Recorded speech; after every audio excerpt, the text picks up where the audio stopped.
Hey guys, Mr. Farmer here, walking you through Chapter 14 today. Chapter 14 is where we start to get into assembly. So this is going to be a pretty short video because assembly is not that complicated. So I've got some parts here. I've got a base plate that I've modeled.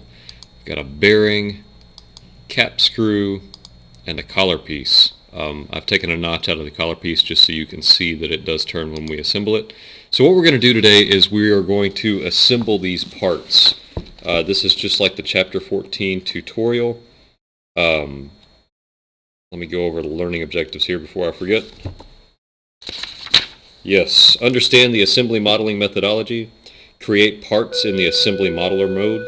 Understand and utilize assembly constraints. Understand the Autodesk Inventor DOF display. Utilize the Autodesk Inventor adaptive design approach and create exploded assemblies.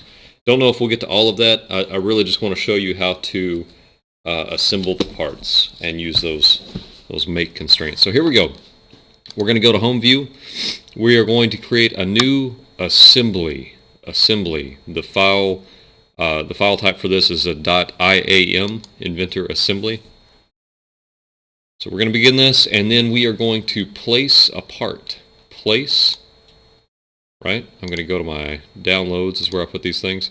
And you always start with like your main part. So the main part for this assembly is the base plate. Open. Yes. I'm going to click once. I don't need to click again because I don't need more than one base plate, so I can right click and say OK. So here's my base plate. We can take a look at this. Sorry about that. Had a little announcement there. So get our base plate. And what we're going to do is we're going to add more parts to the assembly. So the next thing I'm going to add here is, let's see, what do I want to add next? Maybe the bearing. Okay. So I'll open the bearing here. I only need one of those.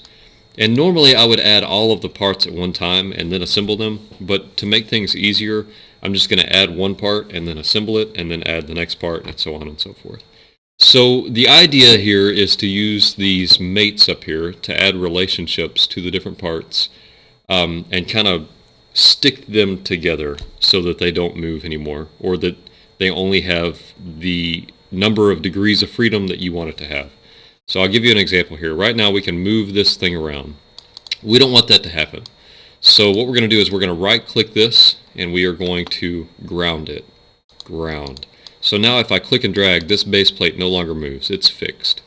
You'll notice that the bearing still moves around though. So what we need to do is fix this bearing to this base plate. And we're going to do that using axes and surfaces and everything else. So right up here there's a button called Constrain. Constrain right above Relationships. I'm going to select Constrain, and there's a bunch of different constraints. You can hover to discover to learn about these. There's a mate constraint, either mated or flushed. There's an angle constraint with 3 different types. There's a tangent constraint.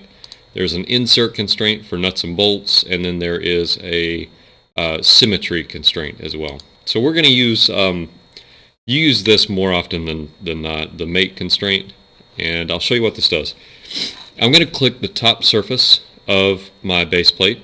Click. And you'll notice how it kind of changed colors. And then what I'm going to do is use my view cube, and I'm going to click the bottom surface of my bearing. Check it out. It put them together. Think of it like you've got a glue stick and you're putting glue on a surface and then glue on another surface, and you're kind of sticking them together. So I'm going to hit apply, and you'll notice that this still moves around. It's a little bit of an optical illusion. This still moves around, and you think, well, that didn't stick at all. But in reality it did. If we look at the front view, you'll notice that it's stuck to this surface. And if we look at the right view, it is still stuck to the surface, right? It can move around on the surface, but it's always going to be attached in some way. So the next thing we're going to do is we're going to line up the center lines for these two holes. So I'm going to use the constrain command again, and I'm going to find this center line. Hopefully you can see that center line going through there. I'm going to click it, and then I'm going to find the center line for this hole, and I'm going to click it. Hit apply, and you'll notice now not only are the surfaces attached, but the center lines match up as well. So the only way this can move now is it can spin, which is kind of fun. Yes. Spin around.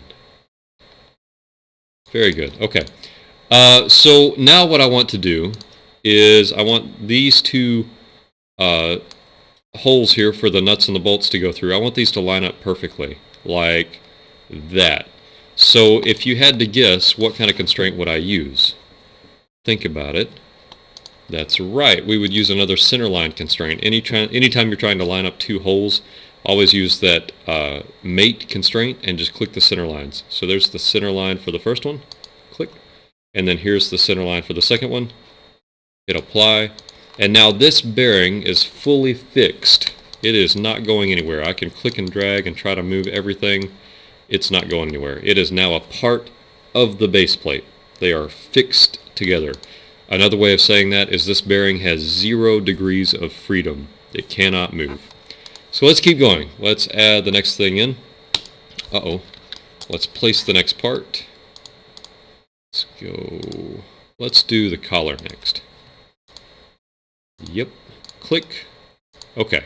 So there's the collar, and how this works is this little lip here fits into this, and then it can spin around. So I'm going to constrain, and I'm going to say I want this surface right here. You can see how it changed colors there. I want this surface right here to ride on this surface. Hit apply. Now, real quick, if you do this and it flips upside down like that, just use these buttons to turn it around, right? One is flush, one is mate. Hit apply. So now these two things are locked together. Once again, it looks like they're not, but if you go to the front view, you'll see that they're always locked together. And I want to line up the center lines. Center line, apply. And there you go. So, critical thinking question. How many degrees of freedom does this collar now have? If you answered 0, you're incorrect. It still has 1 degree of freedom. Because of the way we constrained it, it can spin around. Hopefully you can see that. So we're gonna leave it with 1 remaining degree of freedom. We're not gonna fully lock it down because we want it to be able to spin. Okay. Next thing, constrain. I'm sorry, we need to put our next part in there. Place. Downloads. Cap screws. Okay. Notice that there's 2 of these. One goes here and one goes here. So I'm going to click once here and click once here and then right click and hit OK. And I've got both cap screws. You can do both of those simultaneously. And we're going to use a different kind of constraint for this. We're going to use the insert constraint because it makes things a little bit easier. And I'm going to zoom in and I'm going to hit this inner edge of this cap screw right here where the head of the bolt meets the body of the bolt. And then I'm going to come down here and I'm going to put that edge, think about it, where do you want that edge to line up with? I'm going to switch my view here so you can see it a little bit better. Yeah. Where do you want that edge to line up with? Right there. Hit apply. And then I'm going to do the same thing on this other one. Click that edge. Click that edge right there. Once again, if you do this and it flips upside down like that, just use these different solutions to put it the right direction. Hit apply. And these screws have 1 remaining degree of freedom as well. So just to show you what this assembly looks like front to back, I'm going to do a sectional view. There you go. So you can see how everything fits together. The collar fits into this groove here, and then the cap screws sit right in here and bolt into the base plate, and then they hold the bearing down. So that is an overview of assembly. I'm going to do some more videos on how to make an exploded drawing, how to make a bill of materials, that sort of thing. But this is kind of the overall idea. So that is assembly. We'll be doing a lot of assembly practice. As always, if you have questions, feel free to ask me during class or send me an email. Thanks for watching.